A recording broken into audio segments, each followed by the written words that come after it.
আজি আমি ইয়াতে স্বাগত সতীৰ্থ দ্বিতীয় পোৰ্টেল আমি কিয় আৰম্ভ কৰিব বিচাৰিছিলোঁ। মোৰ এটা কমিটমেণ্ট আছিলে যে এটা বিত্তীয় বৰ্ষত আমি দুবাৰ এই পোৰ্টেলটো খুলিম।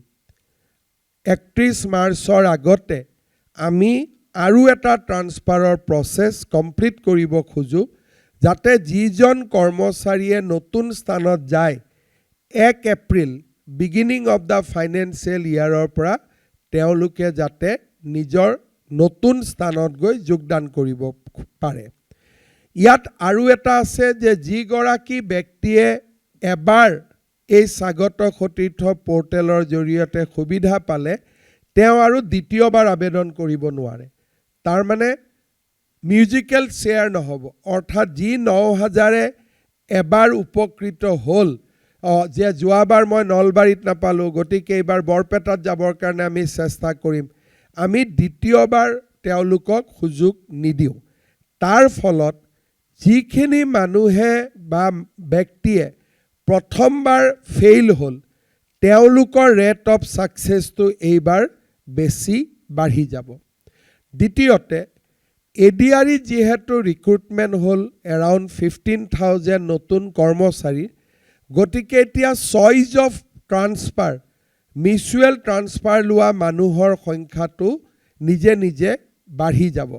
মোক আমাৰ অফিচাৰসকলে কৈছিল যে ছাৰ এতিয়া এপ্লিকেশ্যন পাম জানো, কিন্তু পুলিচত আমাৰ এইকেইটা দিনত মোৰ দেন 7,000 এপইণ্টমেণ্ট হৈছে, 15,000 এডিআৰি গ্ৰেড 3 আৰু গ্ৰেড 4ত এপইণ্টমেণ্ট হৈছে। গতিকে এতিয়া দ্য কহুট বা এই যিখন সমাজ সেই সমাজখন ইনক্ৰিজ হৈছে। গতিকে মিউচুৱেল ট্ৰান্সফাৰ বা কনভিনিয়েণ্ট বদলি কৰিব যোৱাবাৰ ডিপ্ৰাইভ হোৱা মানুহখিনিয়ে এইবাৰ নিজে বিচৰা স্থানত আহিবলৈ সুযোগ পাব। এইবাৰ আমি আৰু এটা কাম কৰিছিলোঁ, যেতিয়া এডিআৰি আৰু পুলিচত আমি নিযুক্তি দিছিলোঁ ট্ৰান্সফাৰৰ মাজলৈকে যাতে আহিবই নালাগে, আমি এটা নতুন পলিচি লৈছিলোঁ যে প্ৰথম হোম ডিষ্ট্ৰিক্টত দিয়ক, নহ'লে হোম ৰিজনটোত দিয়ক। অৰ্থাৎ আপাৰ আছামৰ ল'ৰা ছোৱালী যদি ডিব্ৰুগড়ত নোৱাৰে তিনিচুকীয়াত থাকক, যোৰহাটত থাকক, গোলাঘাটত থাকক। নামনি অসমৰ ল'ৰা ছোৱালী যদি কিবা কাৰণত আমি বৰপেটাতে দিব নোৱাৰোঁ, এটলিষ্ট নলবাৰী বজালিত আমি দিয়াৰ ব্যৱস্থা কৰোঁ।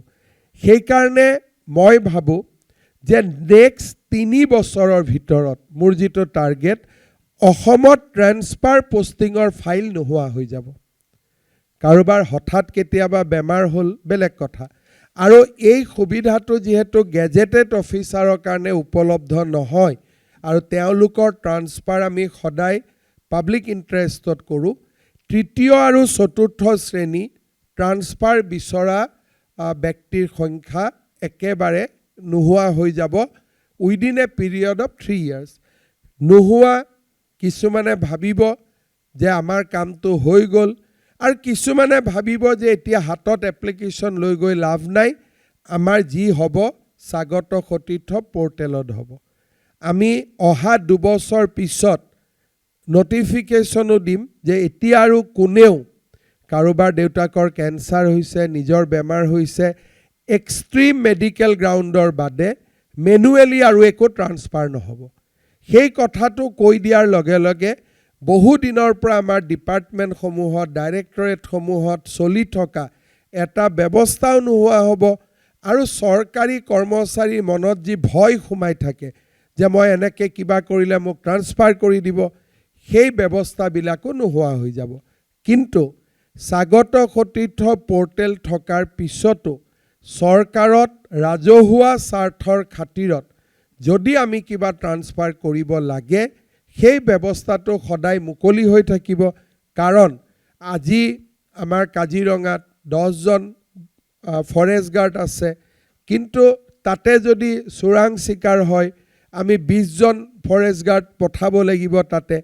ৰাজহুৱা স্বাৰ্থ হোৱাৰ লগে লগে তেতিয়া এই নিয়মবিলাক বেকফুটত যাব আৰু পাব্লিক ইণ্টাৰেষ্টটো ফ্ৰণ্ট ফুটত আহিব। যদি ৰাজ্যখন যেনেকৈ আমি বিচাৰোঁ তেনেকেই চলি থাকে, অৰ্থাৎ ষ্টেটাছ কো, তেতিয়াহ'লে পাব্লিক ইণ্টাৰেষ্টৰ প্ৰয়োজন নাথাকে। কিন্তু যদি ক'ৰবাত ল এণ্ড অৰ্ডাৰ হয়, ডিফিকাল্টিজ হয়, বানপানী হয়, ৰিলিফ ৰিহেবিলিটেশ্যনৰ কথা আহে, তেতিয়া আমি ৰাজহুৱা স্বাৰ্থৰ খাতিৰত আমি নিশ্চিতভাৱে ট্ৰান্সফাৰ কৰিব পাৰিম।